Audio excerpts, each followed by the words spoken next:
Estamos platicando de reforma política, ha sido tema a lo largo de la semana y la realidad es que se deriva en muchas aristas, en temas que la verdad hay que dedicarle tiempo y análisis. En lo particular estábamos platicando de la eventual aprobación o no de las candidaturas independientes y vemos, Gerardo, cómo no hay una discusión aún del tema de prerrogativas, de la representación ante organismos electorales y yo diría un argumento y una justificación de fondo de por qué candidaturas independientes. Yo creo que está más que claro que hoy la clase política está desacreditada. La pregunta es si queremos solventar nuestros problemas a través de una solución, llámese candidaturas independientes, que no necesariamente guarda una mejor representación de la ciudadanía.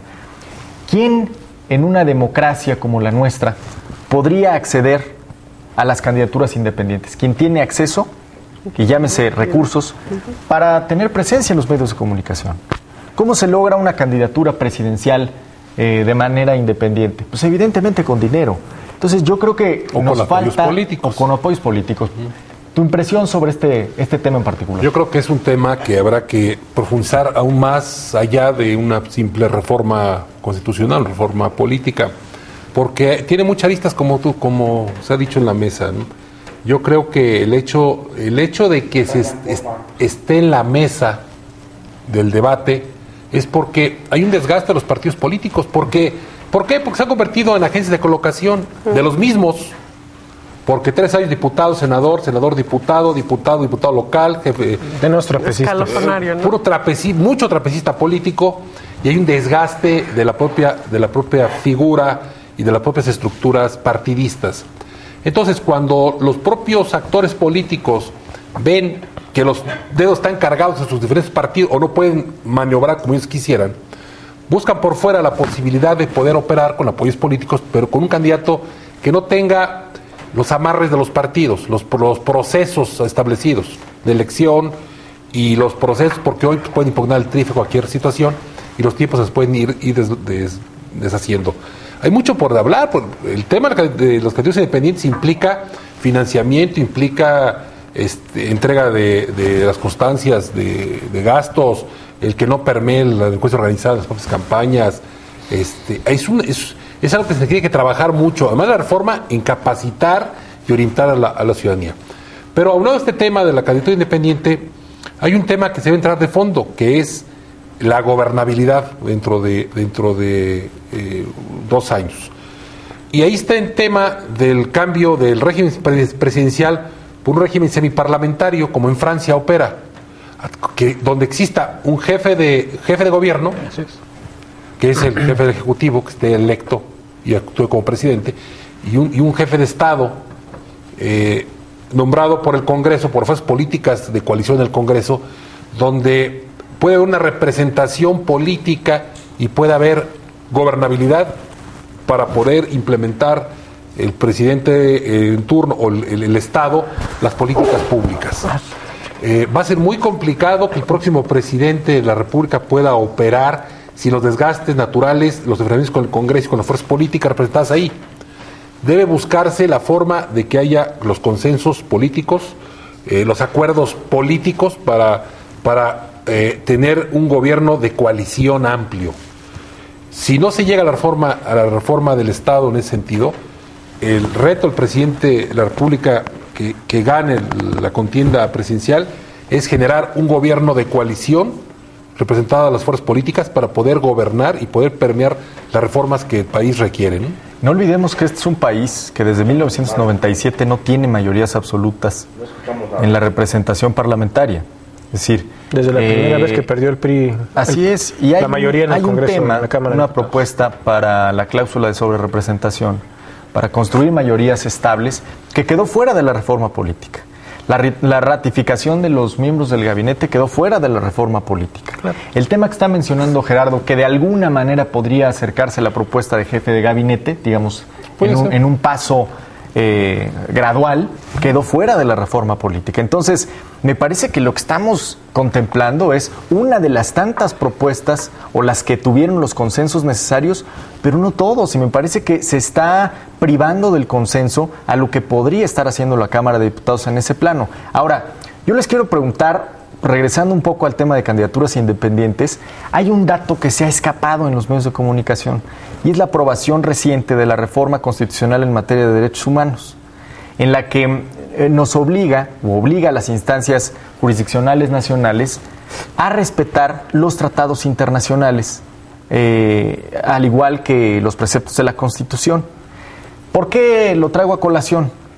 Porque, de acuerdo a muchos juristas, ustedes recuerdan el caso de Jorge Castañeda, que llegó ante la Corte Interamericana de Derechos Humanos.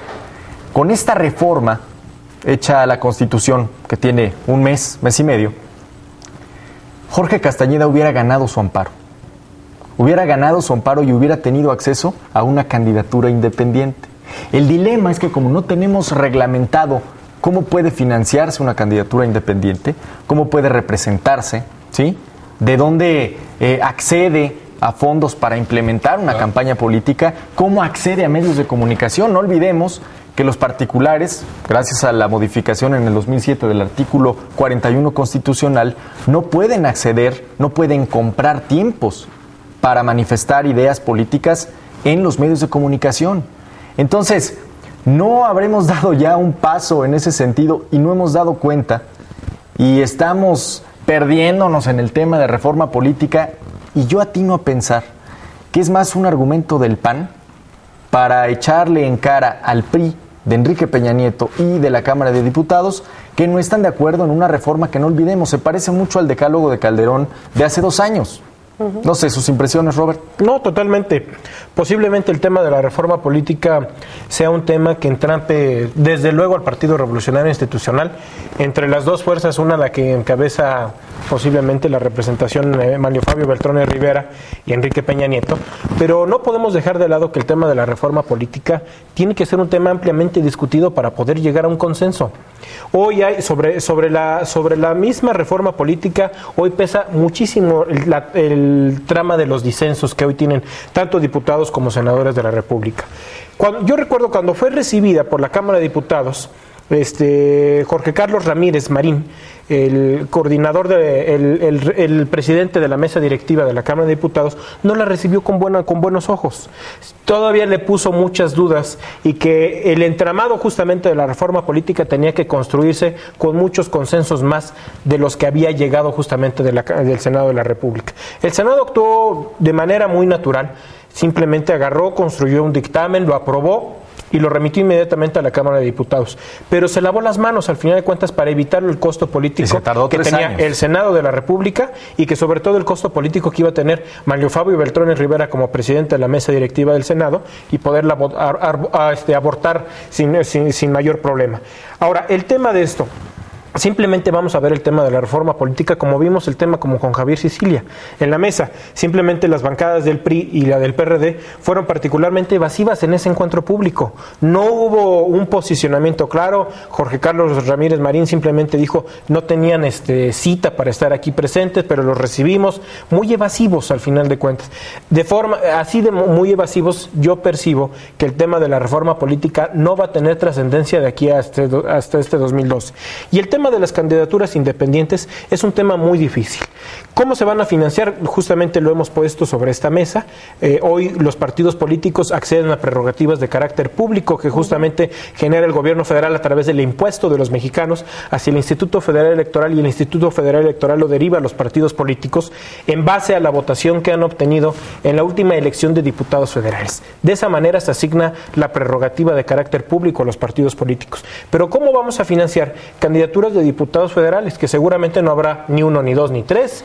Tenemos 300 distritos electorales uninominales y hay 300 candidaturas a diputados locales por parte de los partidos políticos, 300 distritos. Y hay muchos candidatos más, imaginemos, son 7 partidos políticos de carácter nacional que lógicamente tienen la posibilidad de tener candidatos, esos 7 partidos políticos en cada uno de esos distritos. Imaginemos nada más la inmensidad de candidatos de tipo independiente a los que tendremos que registrar y después a llegarles una prerrogativa de carácter público, si es que así se va a financiar esas candidaturas. ¿Tendrá el Estado para poder garantizar la hechura de sus campañas políticas? ¿Cuáles serían, para empezar, los requisitos que deba poner la autoridad electoral para que cualquiera de nosotros sea candidato independiente? No pueden ser más allá que los que te establece la propia Constitución Política de los Estados Unidos Mexicanos. tener modo honesto de vivir, contar con 21 años, ser mexicano, en fin y en suma. Pero aquí lo que tenemos que cuidar y lo que tenemos que transitar es cómo vamos a entender las candidaturas independientes y la factibilidad de que puedan concursar en el ámbito de la competencia electoral.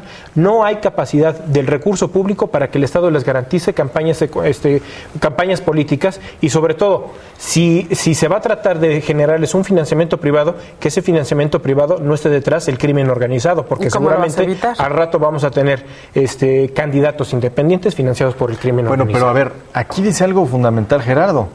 Firmas, por ejemplo. La prueba de representación, ¿no?, en algún distrito. No el diseño democrático institucional que hasta ahora hemos implementado, que te obliga a las firmas, a las asambleas, etcétera, ha privilegiado el corporativismo. Ahí está el partido Nueva Alianza, que con la mano en la cintura constituyó un partido político porque tiene la fuerza, tiene la estructura, tiene la organización y los mecanismos corporativos para evidentemente hacer un partido político de la noche a la mañana, aunque programáticamente no diga nada. Que hoy ya no se puede hacer así, ¿eh? Se cerraron esos candados y esa posibilidad de construir un partido como Nueva Alianza se cerró con la reforma de 2007. Entonces, ¿qué vamos a ver de aquí para adelante? Que hoy va a ser muy difícil y tortuoso tratar de construir un partido político. Pero la vara sigue muy bajita, Robert. O sea, lo que te pide el Estado mexicano como partido político para que sigas aguantando o soportando a través de prerrogativas y recursos y representación es mínimo. Realmente creo que hay partidos que a la fecha no representan absolutamente nada o solo representan la franquicia con la que alguien opta, con quién se alía y cómo divide o analiza costos y beneficios políticos muy personales. Pero, en fin, vamos a hacer un corte. Si les parece bien, volvemos con este tema después del corte. Usted, por favor, síganos. Volvemos después del corte.